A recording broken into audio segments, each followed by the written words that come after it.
ونستغفره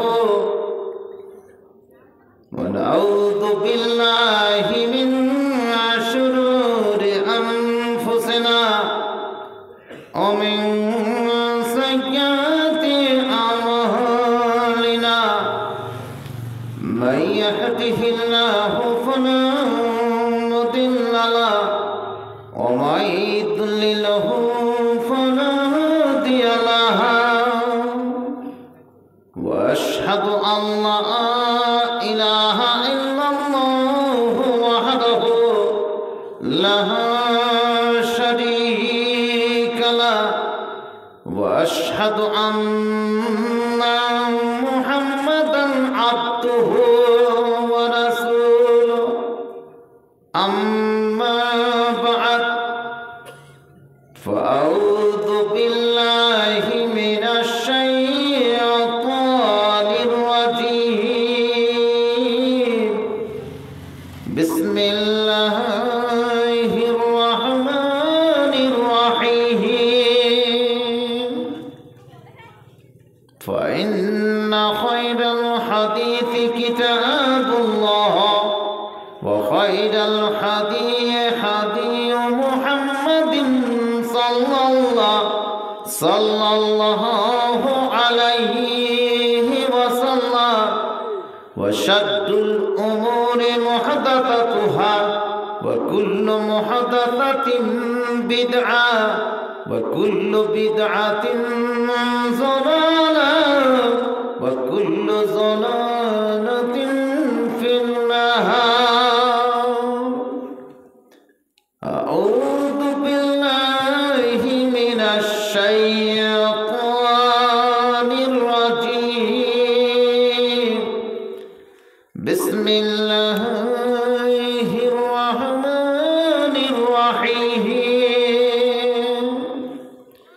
فاسأله أهل الذكر إن كنتم لا تعلمون. وقال النبي صلى الله عليه وسلم طلب العلم فريضة على كل مسلم.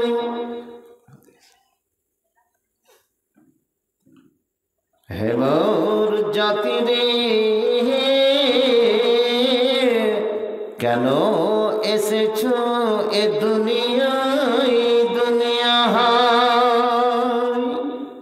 হে মোর জাতি রে কেন এসেছো এ দুনিয়ায় তোমার আশা বৃথা নয়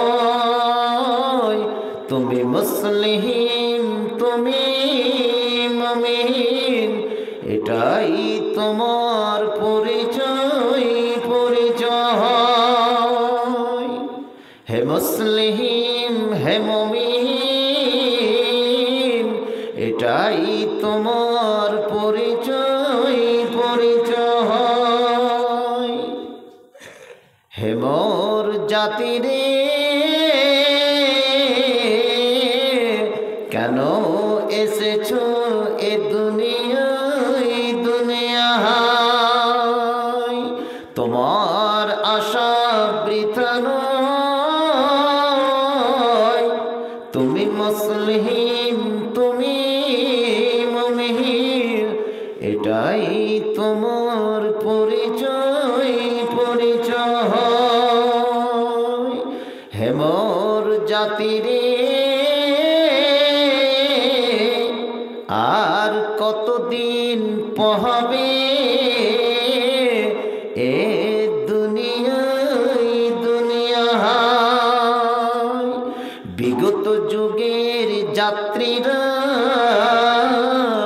আলবিদা বলেছে এ দুনিয়ায় তাই তোমরা বেঁচে আছি এ দুনিয়ায় তোমার মহিমায় হে মোর জাতি রে কেন এসেছো এ দুনিয়ায় তোমার আশা বৃথা নয়। তুমি মুসলিম, তুমি মুমিন, এটাই তোমার পরিচয়। তুমি মুসলিম, তুমি মুমিন, এটাই তোমার পরিচয়।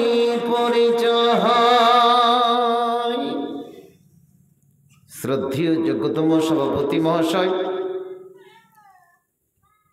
মঞ্চে উপস্থিত অত্র গ্রামের তথা খাড়া গ্রাম একটি লম্বা ঐতিহাসিক, সে গ্রামের ওলামায়ে কেরাম বন্ধুবর,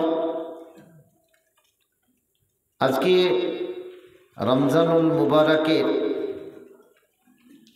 17 রমজান পার করে দিবাগত রাত্রি 18 রমজান আমরা প্রস্তুতি। সে রাত্রিতে একটি ছোট্ট দিনী সভা উপলক্ষ, একটি জামে মসজিদ, কিছু দিনী আলোচনা, দিনী আবেদন নিবেদন ইত্যাদি প্রেম ভালোবাসা নিয়ে আজকে অত্র সভায় আমরা একজন দিনের শরিক মুজাহিদ রূপে উপস্থিত হয়েছি। সন্ধ্যা নাগাদ এ পর্যন্ত আমরা এখানে করে বসে জিকির আজকার, তসবিহ, তাহলিল ইত্যাদির মাধ্যমে সময় অতিবাহিত করছি। তারই একমাত্র স্তুতিবাদ এবং গুণকীর্তন সকলে পড়ে একবার অন্তর থেকে আলহামদুলিল্লাহ।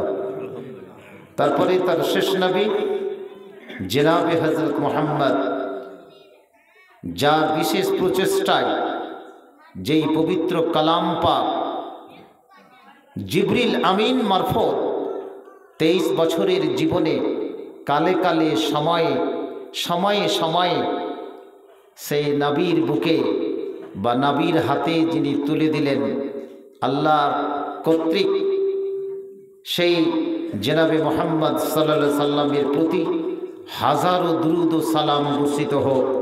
আল্লাহুম্মা সাল্লি আলাইহি ওয়া আল্লাহুম্মা বারিক আলাইহি। প্রিয় ভাইরা আমার, আমি পবিত্র কালাম পাক থেকে একটি আয়াত পরিবেশন করেছি, তার সঙ্গে সঙ্গে একটা ছোট্ট হাদিস। আজকাল নার্সারি স্কুলের, মক্তব মাদ্রাসার ছোট ছোট বাচ্চা শিশুরাও কিন্তু হাদিসটা কিন্তু জানে, মুখস্থ করিয়ে থাকে। আজকে সেই দুটোকে কেন্দ্র করে কয়েকটা টিপস, সামান্য খুব সংক্ষিপ্ত গুটি কয়েক যে কথাগুলো আলোচনা করব বিক্ষিপ্ত আকারে। আল্লাহ কতখানি আমাকে বলার তৌফিক দেবেন এবং আপনাদের ধৈর্য কতখানি আছে জানি না। এই দুয়ের সমন্বয়ে সেই কথাগুলো আলোচনা করার প্রয়াস বা ইচ্ছা। ওমা তৌফিকি ইল্লা বিল্লাহ ওয়া আলাইহি তাওয়াক্কালতু ওয়া ইলাইহি উনীব। প্রিয় ভাইরা আমার, আজকে আমরা যেই পবিত্র কালাম পাক পেয়েছি, যেটা আমাদের টেবিলে রাখা আছে, আমার বাবাজির সামনে দেখতে পাচ্ছেন কভারের ভিতরে। আজকে কালাম পাক, এই মাসটা হচ্ছে কালাম পাক পড়ার। এই মাসে যারা যত বেশি কোরআন পাঠ করবে তারা বেশি আজকে এই রমজানের স্বাদ বা টেস্ট কি গ্রহণ করতে পারবে।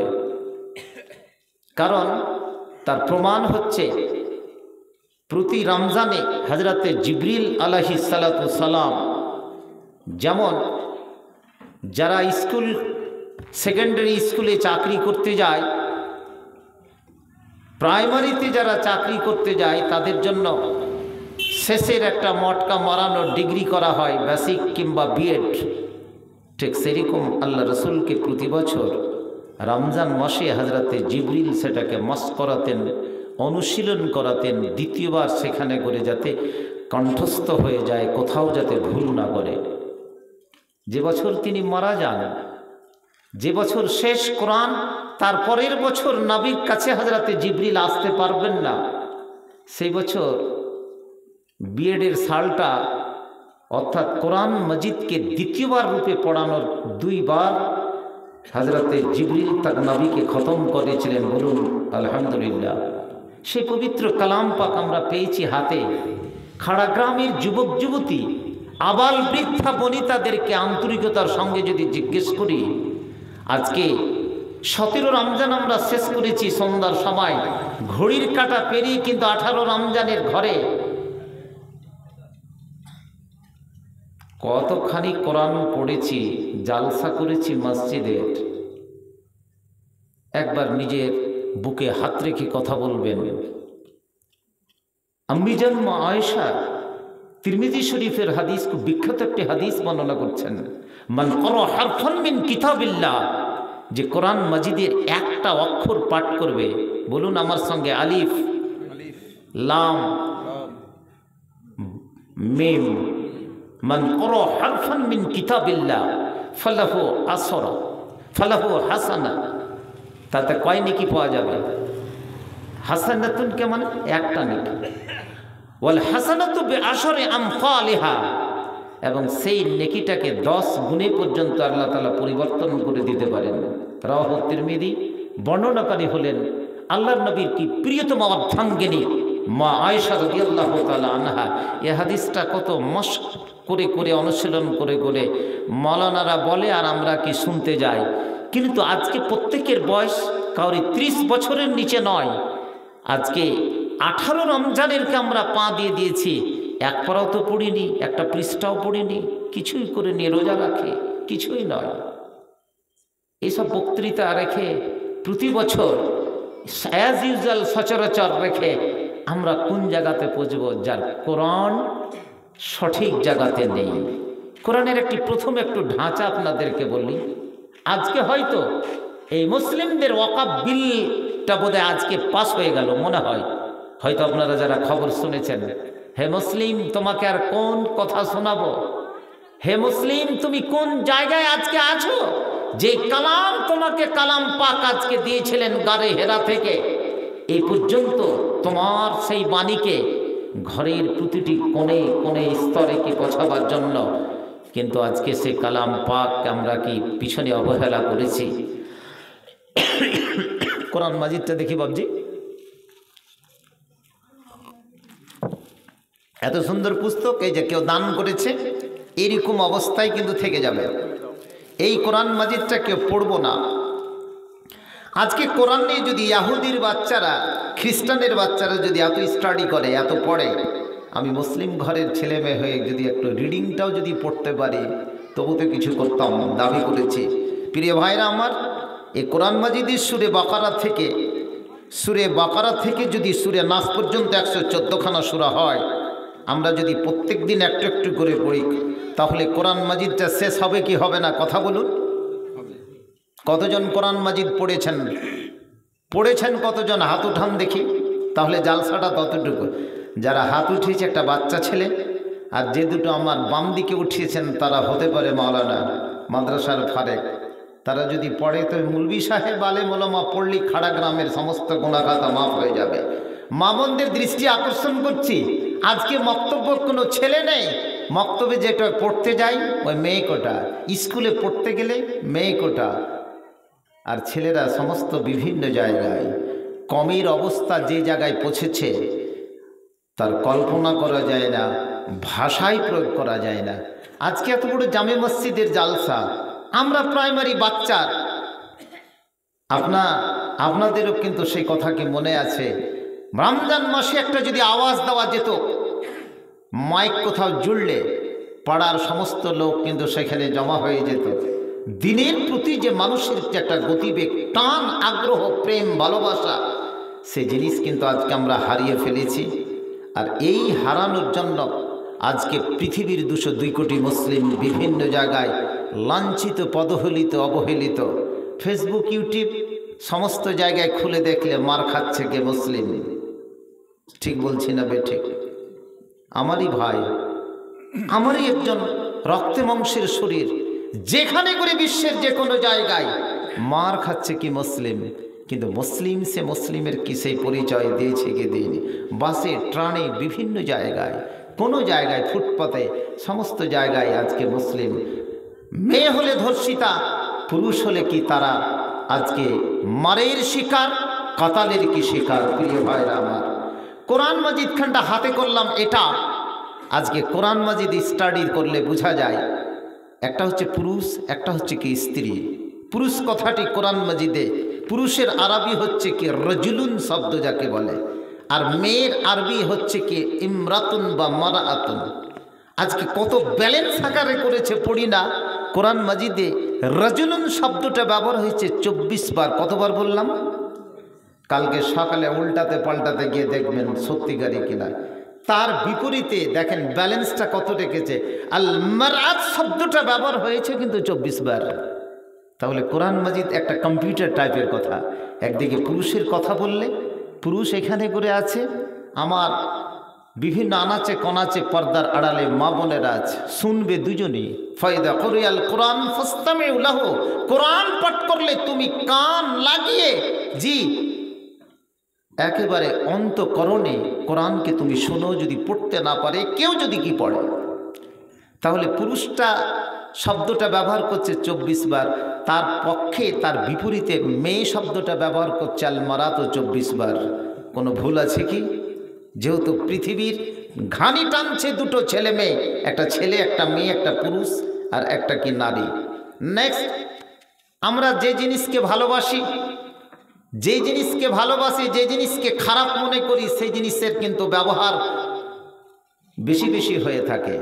আরবিতে আমরা দেখছি আরবের মাটিতে সবচেয়ে প্রিয় জিনিস কি ছিল ভাই? সবচেয়ে কি প্রিয় জিনিস? প্রাণীর মধ্যে সবচেয়ে প্রিয় জিনিস উট ছিল না? উট কি বলবো, কথা বলছে না। উট দেখেছেন তো? জি, যত যেটা প্রিয় হবে সেই জিনিসের কিন্তু শব্দ কিন্তু বেশি হবে। একজন প্রেমিক প্রেমিকাকে যখন বিভিন্ন ভাষাতে ডাকে, বিভিন্ন আলকাবে ডাকে, তখন শব্দের মাত্রা কিন্তু বেড়ে যায়। ঠিক সেই রকম আজকে যদি উট শব্দটা এত প্রিয় যে কোনো জায়গাতে, তার আরবি রয়েছে, আরবি শব্দ প্রায় 360টা রয়েছে। হাদিসে কিন্তু ব্যবহার হয়েছে বিভিন্ন রকমের কি শব্দ, প্রিয় জিনিস। আজকে কোরআন মাজিদে হালাল হারাম শব্দটা প্রায় ব্যবহার হয়েছে 250 বার। হালাল শব্দ ব্যবহার হয়েছে 250 বার, তার বিপরীতে হারাম শব্দ ব্যবহার হয়েছে 250 বার। ঠিক আপনাকে দেখাচ্ছি, ভালো কাজ করলে পাবে জান্নাত, খারাপ কাজ করতে গেলে পাবে জাহান্নাম। জান্নাত শব্দটা ব্যবহার হয়েছে 1000 বার, বলুন আলহামদুলিল্লাহ। আবার জাহান্নাম শব্দটা ব্যবহার হয়েছে 1000 বার। কিছু লোক জান্নাতে যাবে, কিছু লোক জাহান্নামে যাবে। কোরআন মাজিদ আপনি পড়তে থাকবেন, আমসি পারা থেকে নিয়ে সূরা নাবা থেকে সূরা নাস পর্যন্ত যে এক পারা আছে, তারপরে 29 আছে, তারপরে 28 আছে, পড়তে থাকবেন। জান্নাত আর জাহান্নাম শব্দতে ভর্তি হয়ে আছে। 1000 বার কি ব্যবহার হয়েছে, বুঝাতে পারছি না আপনাকে। হালাল হারাম শব্দ, একে দিকে শব্দ এসেছে আমর, অপর দিকে শব্দ এসেছে কি নাহি। আমর শব্দের অর্থ হচ্ছে আদেশ, আর নাহি শব্দের অর্থ হচ্ছে কি নিষেধ। আমর শব্দটা ব্যবহার হয়েছে 1000 বার, আর নাহি শব্দটা ব্যবহার হয়েছে 1000 বার। আদেশ করছে একদিকে আল্লাহ এবং আল্লাহ রসুলের আদেশ, আবার তারা কি নিষেধ করছে, এটাও কিন্তু 1000 বার। প্রিয় ভাইরা আমার, আপনাদের বছরে দিন কতটি? 365। আর বছরে মাস কতটি? এখানে করে কিন্তু একবারে তাওয়াজুন রেখেছে, একবারে কম্পিউটার জাতীয় জিনিস পড়ি না আমরা। আজকে যারা কম্পিউটারের ছেলে, যারা সায়েন্সের ছেলে, যারা বিভিন্ন সাবজেক্টের ছেলে, যারা সায়েন্সের ছেলে তারা আজকে কোরআন পড়ে না, আর যারা মৌলভী সাহেব তারা কোরআন পড়ে, তারা সায়েন্স বুঝে না। সমস্যাটা থেকে এখানে করে দিন শব্দটা জি 365, জি ইয়াউমুন শব্দ ব্যবহার হয়েছে। আবার মাসের ক্ষেত্রে শাহরুন, জি মাস ব্যবহার হয়েছে কি 12 মাস। এটাই কোরআন মাজিদে কি ব্যবহার হয়েছে। আজকে কোরআন মাজিদ এত সুন্দর একখানা পুস্তক কিন্তু পড়ে দেখলাম না জুজদানির ভিতরে কি রেখে দিয়েছি। এতগুলো রোজা চলে গেল, খাড়া গ্রামের যুবক যুবতীদের এখনো পর্যন্ত কি চোখ খুলল না, শুধু চেয়ে আছে কখন কি ঈদের ডঙ্কা বাজবে। জি সেই চাঁদটা কখন উঠবে, সে নতুন হেলাল চাঁদ উঠবে যে কখন রোজাটা কি চলে যাবে। প্রিয় ভাইরা আমার, এই হচ্ছে কি কোরআনে মাজিদ আমাদের কাছে একটা নতুন একটু আপনাকে সামান্য একটু টিপস দিলাম, যার ব্যবহার, যার পরে মানে গাণিতিক সময় মানে একটা তাওয়াজুন বা ব্যালেন্স রেখে আজকে কালাম পাক বা পবিত্র জি কোরআনে মাজিদ আমাদের কাছে এসে দাঁড়িয়ে আছে। আমাদেরকে পড়তে হবে সকাল সন্ধ্যা একটু করে রিডিং দিতে, বলুন ইনশাআল্লাহ। পড়তে জানেন তো কোরআনে মাজিদ? জানেন? কতজন জানি হাত উঠান তো দেখি। জি মাশাআল্লাহ, একটা পার্সেন্টেজ আসবে কামরুল, নাকি পড়তে জানে? এখানে মক্তব তো হয় না? হয় না? মানুষকে জালসা শুনে আর কিছু লাভ নেই, অন্য কথা কিছু করে লাভ নেই। আপনার যদি 50 বছর বয়স হয়ে থাকে, একটাই অনুরোধ করব, যারা সে মেয়ে হোক বা ছেলে, আপনি 10 দিনের টিউশন দেন, 10 দিন পড়ুন, কোরআন মাজিদটা পড়তে শিখুন। আর বর্তমান আমাদের কাছে এমন একটা, এই বর্তমান বাজারে এমন একটা আমাদের কাছে একটা প্রযুক্তি জিনিস এসে দিয়েছে, বাড়িতে বসে বসে একজন মাওলানা হতে পারবে, বাড়িতে বসে বসে কোরআন মাজিদ কি পড়ে নিতে পারবে, সে মোবাইলের মাধ্যমে পড়তে পারবেন না যদি চেষ্টা করে। আজকে অনলাইনে ক্লাস হচ্ছে, কি কোরআন মাজিদের 10 দিন 20 দিন ক্লাস করা যায় না? কোনো লজ্জার ব্যাপার নয়, এটা হচ্ছে আপনার জীবনের সঙ্গী সামগ্রী পৃথিবী থেকে যাওয়ার জন্য। আপনি কথাটা কি ভেবে দেখবেন প্রিয় ভাইরা আমার। আজকে এই সমস্ত জিনিস এগিয়ে দিয়েছে, সবচেয়ে কাজ হয়েছে। আজকে আমাদের কাছে যে জিনিস এসেছে সেটা হচ্ছে কি মোবাইল। একবিংশ শতাব্দীর সবচেয়ে আশ্চর্যজনক আজকে আবিষ্কার। কেন? এটাকে আমরা ব্যবহার করতে জানি না, অন্যায় কাজে ব্যবহার করছি, যার জন্য আজকে সমাজ এই জায়গাতে পৌঁছে গেছে। আপনি যদি ব্যবহার করতে জানেন, বাসে বাড়িতে বসে বসে একজন ভালো আলেম হবেন, ভালো একজন টিচার হবেন, ভালো একজন জিওগ্রাফি বুঝবেন, ভালো সায়েন্স বুঝবেন, ভালো কোরআনে মাজিদ বুঝবেন, ভালো হাদিস বুঝবেন, ভালো লিটারেচার বুঝবেন। কিন্তু আপনাকে পড়তে হবে, জানতে হবে, না তো হারিয়ে যাবেন। এমনকি খাড়া গ্রামের কোনো যুবক যুবতী আপনাকে ভুলে যাবে জগৎ থেকে। পড়তে হবে। আল্লাহ রসুলের ওই হাদিসটা আমি কি পাঠ করেছি, যে হাদিসটার সাথে সারা জীবন আমাদের কি সম্পর্ক কি লেগে থাকবে। প্রিয় ভাইরা আমার, এই যে গুগল, এই গুগলটা কে আবিষ্কার করেছে? খাড়া গ্রামের লোক। কে? কোথায়? আমেরিকা। কোথাকার? আমেরিকার কোথায়? সব তো আমেরিকা। ঘুরে ঘুরে যা কিছু করেছে সব আমেরিকাকে দিয়ে দিলাম। বেদাতিরা নমাজ পড়লে ইমামকে সবই কিছু দিয়ে দেয়, পিছনে যারা মুক্তাদি থাকে ও কিছুই পড়ে না, আমি সবাইকে দিয়ে দিলাম। বর্তমান বাজারের আহলে হাদিসের ঘরের যে কোনো মসজিদে তাই হয়েছে, পিছনের কাতারের কেউ কিছু একটা দোয়াও জানে না, একটা ভালো করে দোয়া, ভালো করে সূরাও পড়তে পারে না। কইছে মাওলানা, মক্তবের মাওলানাকে ইমাম হিসাবে আমরা তসলিম করে নিয়েছি, তুমি যা পড়াবে পড়াও। এটা হচ্ছে বেদাতি কবর পূজকদের কথা, আমি হানাফি মাসলা বলছি না। কিন্তু আহলে হাদিসের অবস্থা যদি এই অবস্থা হয়, তাহলে তোমার কাছ থেকে ওয়াকাফ বিল কেড়ে নিতে পারে, তোমার কাছে সম্পদ কেড়ে নিতে পারে, তোমার কোরআন তোমাকে কেড়ে নিতে পারে। তুমি কোরআনকে হারিয়ে ফেলেছ, তুমি নামে মাত্র মুসলিম আজকে মাথা হিসাবে পরিগণিত হয়েছে। নট আহলে হাদিস। তুমি আহলে হাদিস তো ঘরে নাও, এবং কিতাব এবং সুন্নাতের তুমি পরিপন্থী নাও। তোমার উপরে যে কোনো সময় কি আজকে গজব বা তোমার উপরে কি অত্যাচার হতে পারে। তুমি নামে মাত্র মুসলিম। আনতুম গুফাউন কা গুফাইল লাইল রাহুল বুখারী। তুমি যেমন খড়কুটো কুচুরি পাতা ফেনার মতো যে কোনো সময় তুমি ভেসে যেতে পারো। নারায়ে তাকবীর। প্রিয় ভাইরা আমার, বলছিলাম শহরটা কিছুদিন আগে আমরা নিজের চোখে জ্বলতে দেখলাম প্রযুক্তির যুগে, সেটা হচ্ছে ক্যালিফোর্নিয়া, তাই না? সারা বিশ্বের যত রকমের প্রযুক্তি আজকে আবিষ্কার করেছে, যে তৃতীয় থার্ড কান্ট্রিকে কবজা করার জন্য সমস্ত জিনিস ছিল কি ক্যালিফোর্নিয়া। আজকে ক্যালিফোর্নিয়ার আবিষ্কারের সমস্ত রকমের মেন সেন্টার হচ্ছে হোয়াটসঅ্যাপ, তার মেন সেন্টার জায়গা হচ্ছে কি ফেসবুক, মেন সেন্টার হচ্ছে কি গুগল। এগুলো সমস্ত হচ্ছে কি ক্যালিফোর্নিয়া থেকে অবস্থিত। সেটা কোথায়? আমেরিকা যুক্তরাষ্ট্রে, সমস্ত ইহুদিদের হাতে।